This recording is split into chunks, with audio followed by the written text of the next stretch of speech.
2-3 বছর আমরা মাঠে কাজ করতেছি, বাতিল করেন, এই মুহূর্তে বাতিল করেন, সেন্টার বাতিল করার ব্যবস্থা নেই। কিছু চাই না, বাতিল করেন, ঘোষণা করেন, আমরা চলে যাবো। আমরা সময় চাই না, আপনারা 1 ঘন্টার ভিতরে আরেকটা সেন্টার, এখানে নিতে 1 ঘন্টা, এইটা আপনারা আপনার ক্ষমতা আছে এই মুহূর্তে বাতিল করেন।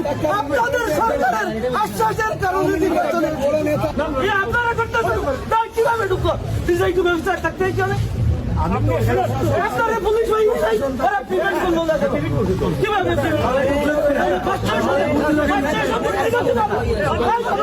আমার লোকের তো আইসা দিতে পারবে না। আমরা ইতিমধ্যে আমরা খাদিমপাড়া 3-4টা সেন্টার আমরা অভিযোগ করেছি। এরপরে নতুন চা বাগানে আমরা নিজের স্বয়ং পশুকে দেখেছি, মানে ব্যালটগুলো এখানে 500 শিল মারছে, শিল মারিয়া চলে গেছে, পুলিশও তাদেরকে সহায়তা করছে। আমাদের ভোটাররা যখন আইসা এই সন্ত্রাসী বাহিনীকে প্রতিরোধ করার চেষ্টা করছে, তখন পুলিশ আবার আমাদের লোককে পিটিয়ে উড়িয়ে দিচ্ছে।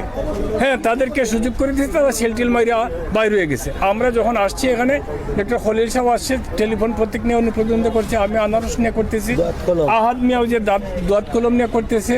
আমরা যখন আসছি তখন পুলিশ বলতেছে না এখানে কিছুই হয়নি, অথচ আমাদের ভোটারের হাতে বাড়ি, পায়ে বাড়ি, পুলিশের পিটানো, এদের উপরে দাগ আছে, কিন্তু পুলিশ বলতেছে এখানে কিছু হয় নাই।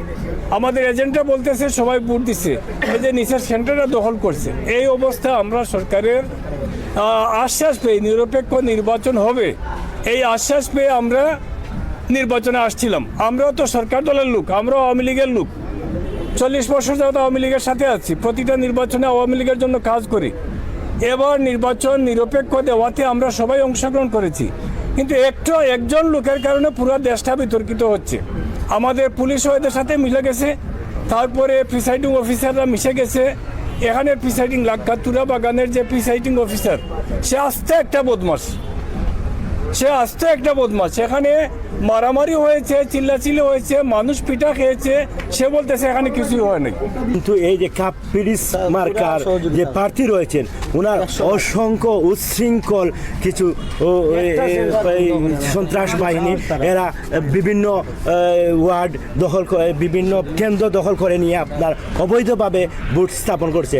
আমরা কোনোভাবেই এই নির্বাচন মেনে নিতে পারি না, আর সমাজ এই নির্বাচন মেনে নিতে পারে না।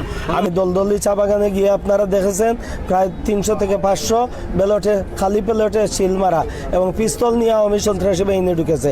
এখানেও 2 ঘন্টা আগে থেকে প্রায় 5 থেকে 600 বুট অবৈধভাবে কাস্ট করে আমাদের যত লোক ছিল সরকারের বাহিনীরা পিঠে বের করে দিয়েছে।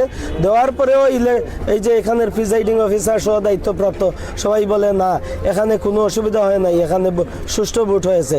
এই আওয়ামী সন্ত্রাসী বাহিনী যদি এইভাবে করবে, তাহলে আমরা নির্দলীয় নিরপেক্ষ ব্যক্তি হিসাবে, বিশেষভাবে আমি একজন ডাক্তার হিসাবে এই সমাজে মানুষদেরকে সেবা করার জন্য সরকারের আশ্বাসের প্রেক্ষিতে নির্বাচনে এসেছিলাম।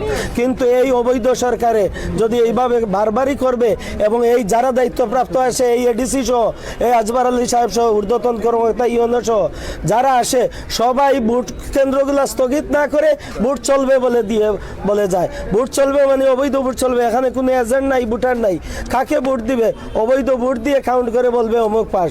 এটা মানব না। যে সেন্টারগুলো আমরা দরখাস্ত দিব যে অবৈধ ভোট হয়েছে, সে সেন্টারগুলো বন্ধ করে দিতে হবে, স্থগিত করতে হবে। যেগুলা সুষ্ঠু নির্বাচন হয়েছে সেগুলাকে আমরা